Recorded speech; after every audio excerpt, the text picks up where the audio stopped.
Hello friends, இன்னைக்கு ரொம்பவே ஒரு டேஸ்டியான ஹெல்தியான ரெசிபி தான் பார்க்க போகிறோம். அதான் ராகி பன் தோசை.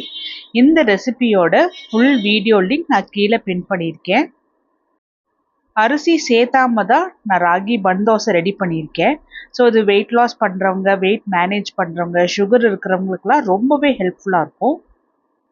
இது போல் அரிசி சேர்த்தாத ரெசிபிஸ் சாப்பிட்டுட்டு வரும்போது வெயிட் லாஸில் நீங்கள் கான்சென்ட்ரேட் பண்ணுறீங்களோ இல்லையோ, இன்ச் லாஸில் பார்த்தீங்கன்னா நல்லாவே டிஃப்ரென்ஸ் தெரியும். உங்களோட பழைய ட்ரெஸ் எல்லாமே பார்த்தீங்கன்னா நல்லாவே லூஸ் ஆகிறது நீங்கள் ஃபீல் பண்ணுவீங்க. நம்ம சேனலில் அரிசி சேர்க்காம தான் நான் ரெசிபீஸ் அப்லோட் பண்ணிகிட்ருக்கேன். இது போல் ரெசிபீஸ் சாப்பிட்டுட்டு வரும்போது ஹெல்த்தியாக இருக்குது, டேஸ்டியாக இருக்குது.